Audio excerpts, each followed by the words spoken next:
SJB clashes. Marikkar tries to have a go at Harsha. Campaigns that began religiously are now on the warpath. Voters are warned against opinion polls. Catching thieves is more a hit than the economy. Ex-advisors to Gota humiliate Sajith. SJB manifesto copies Ranil's. Will Sajith and AKD accept his challenge? Dilith's plan nobody else has. SJB alliance is shaken by Goft. PSYOP. A revelation on the duo who were to leave with Thalitha. Kabir makes up his mind to stay. AKD shows how to win. He turns quite religious. Marikkar continues to attack AKD. Another crossover due this week courtesy Ruwan. Sajith concedes corruption prevails in his camp. Lucky reopens the saloon door. Sirisena spoils it all.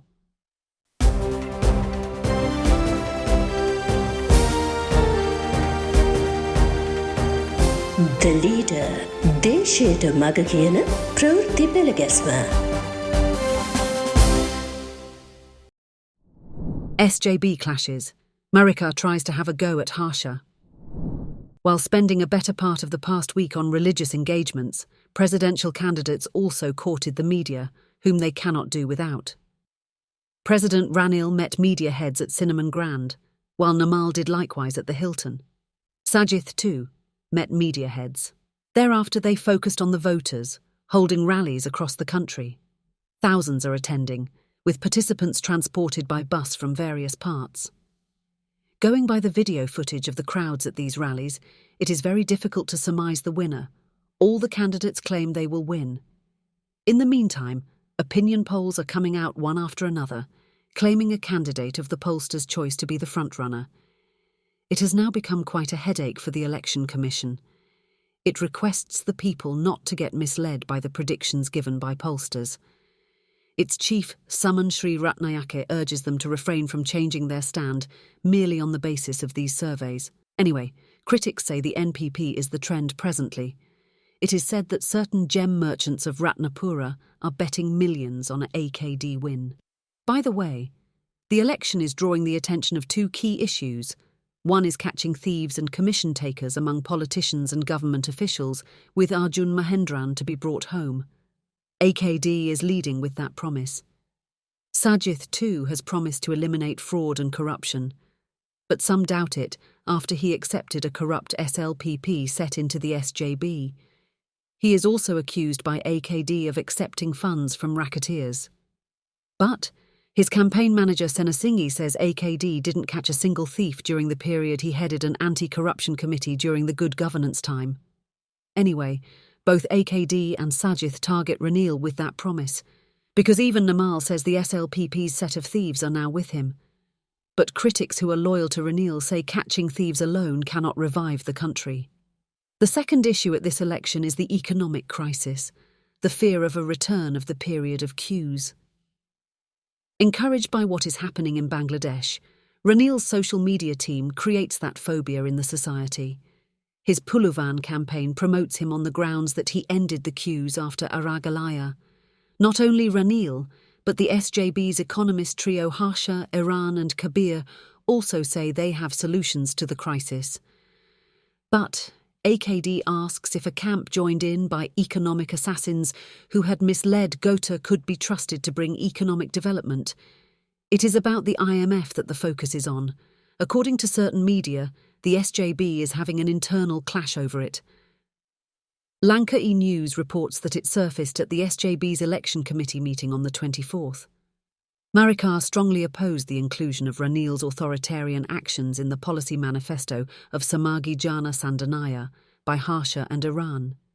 He even behaved in an unruly manner, grabbing Harsha by the collar and trying to have a go at him.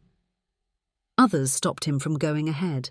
Marikkar inquired as to how he could face the people if selling state assets just like Ranil does is included in the SJB manifesto. He even accused the economist duo to their face of having a deal with Ranil. The part opposed by him refers to reforms in the power sector and supports the recent CB Act.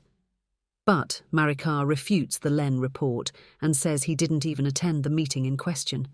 He says that frightened by Sajith's advancement, supporters of Ranil and AKD are throwing mud, but that he doesn't fear them.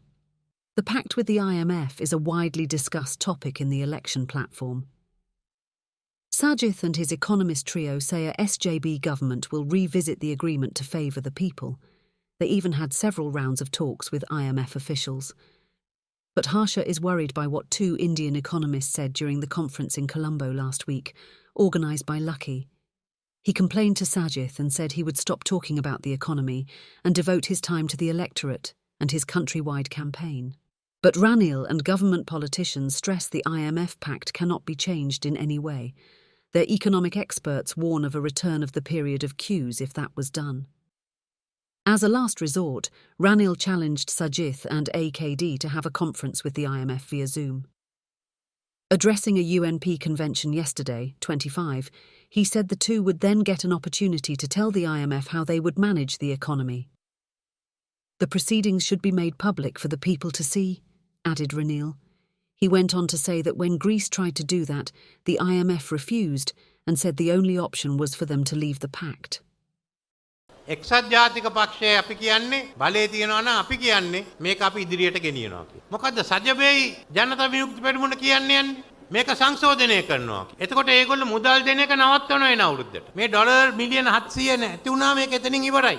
ආපහු යනවා පරණ යුගයට. මතක තියාගන්න. ඒ පරණ යුගයට යනවා. තමුන් මාසෙ මං කියන්නේ මේ රට යට කියන විනාශ කරන්න එපා. අපි පක්ෂ තුන එකතු වෙලා අපි වීඩියෝ සාකච්ඡාවක් කරමු IMF එක්ක. ඔයගොල්ලෝ අහන්නේ එයාගෙන් මොකද්ද කරන්න කියලා. ඒ තියෙන සාකච්ඡාව අපි රටට දාමු. රූපවාහිනියේ. එච්චරයි තියෙන්නේ. මොකද මේගොල්ලොට නිකන් ගිහින් රට නැති කරන්න ඉර දෙන්න එපා. ඔයගොල්ලෝ ලෑස්ති නම් ඔයගොල්ලෝ හිතනවා නම් මේක වෙනස් කරන්න පුළුවන් කියලා. එහෙනම් කියන්න. ඒගොල්ලෝ කියනවා බදු මේ අපි ට්‍රිලියන 5 ආදායම තියාගන්නවා කියලා. එහෙනම් අපිට කියන්න කොහෙන්ද ඔය ආදායම හොයාගන්නේ කියලා. එච්චරයි අහන්න තියෙන්නේ. අන්තිමට හුස්ම ගන්න එකටත් බද්දක් දාන්න. In the meantime, candidate Dilith says none of his challengers have a strategic plan to repay the debt. He was speaking at a rally in Anuradhapura yesterday. දූෂණය නවත්තන්නට ඔක්කොම කතා කරනවා. දූෂණය කරමින්.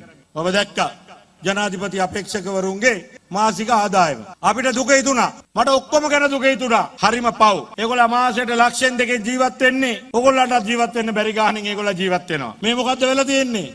ඔක්කොම කළු ආර්ථිකයේ කොටස්කරුවෝ මම අභියෝග කරනවා. ඔය ඉන්න 4-5 දෙනාටම එක මල්ලේ දාලා කියන්නේ, එක ගෝණියේ දාලා කියන්නේ, එක තඹ 7-5ක් බදු වශයෙන් ගෙවලත් නැහැ. What Dilith tries is to become one of the key contenders. For his part, Ranil wants to come out of the pack and take the lead. For Sajith, even slogans are going to be scarce. SJB alliance is shaken by Govt, PSYOP. The Latha's decision last week was a crucial political event. Traditional UNPers have felt it to their bones. To counter it, the SJB is spreading various things against her. A newspaper loyal to Sajith reports that 2 MPs from Gampaha and Wayamba province too were present when she had her final round of talks at Ruwan's place. It is said Ali Zahir Mulana was present as well. It was around 9:01 p.m. when they gathered at the Hyde Park Corner penthouse.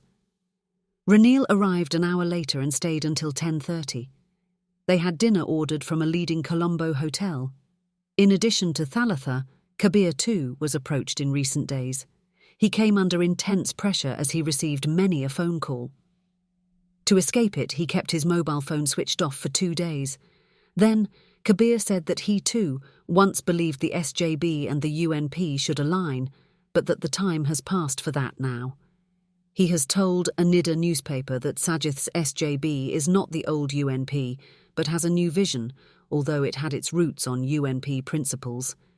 He added that his stand for the victory of Sajith remains unchanged. In the meantime, another government PSYOP created an opinion among the media and the SJB that with Thalatha's exit, Sajith's popularity has dropped below AKD's.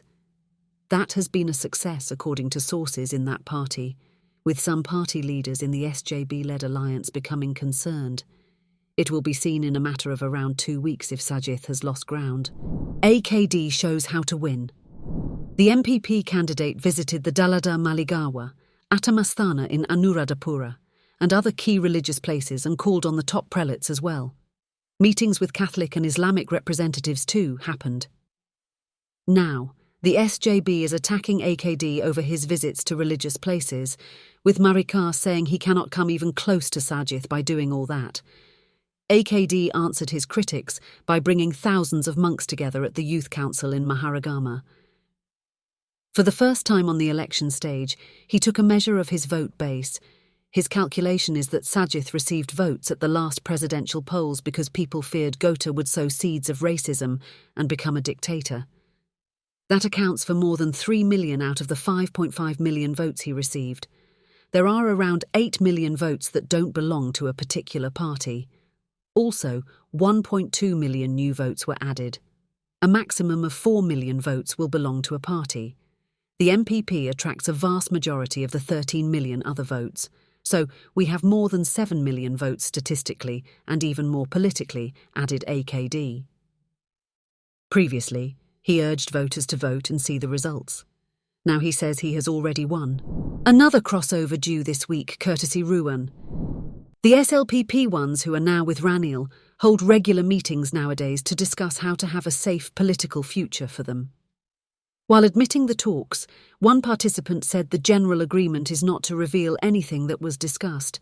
The SLFP breakaways aligning with Lanza's new alliance believe they, too, need a lasting foothold in politics.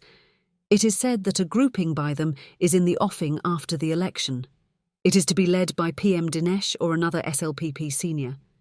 Dinesh chaired a meeting at Temple Trees on the 20th on that. They are thinking of accepting local government members now with Ranil into their fold too. Their office bearers have been deliberated on as well. Furthermore, interest is shown by some to join the UMP, especially by some in the SJB. There are allegations that crossovers to the government happen in exchange for bar and wine store permits, huge amounts of cash and other gratifications. Sajith told a rally in Katunayake that his people don't betray their self-respect for privileges. They don't sell or auction the country and don't betray the people, he said. However, speculation is rife that crossovers are bound to happen this week too. Ruwan has the job of luring 1 or 2 SJB MPs to Ranil. But he is busy these days arranging Rukman Senanayake's funeral. His tight schedule prevented some SJB MPs from going ahead with their plan to be on the UNP stage at the Sirikotha convention on Sunday. In retaliation, Lucky is working day and night to get some SLPP and government MPs to the SJB. He eyes 2 from Colombo and another from Puttalam. Already, it is rumoured that a few from the Sirisena faction of the SLFP are planning to support Sajith. Ruwan's Irida Deshaya reports in its gossip column the chairman type in the hand symbol party, presently barred by courts, has completely forgone his future and is trying his utmost to make one for his son. Every attempt with promises of support if the son is given a seat were heeded by none. The reason is no one wants him. The son is left without a place to stay. Signs were there the telephone symbol party would accept him, but then it became yet another refusal. So, the son's political future is at an end. He is unlikely to make a return. Things centre around the 3 main contenders. The remaining weeks are crucial for them with their campaigns getting seasoned. A lot of things are destined to happen. Voters should better ignore all the game playing and think about the future. Or else what will happen is unthinkable. That's it for today.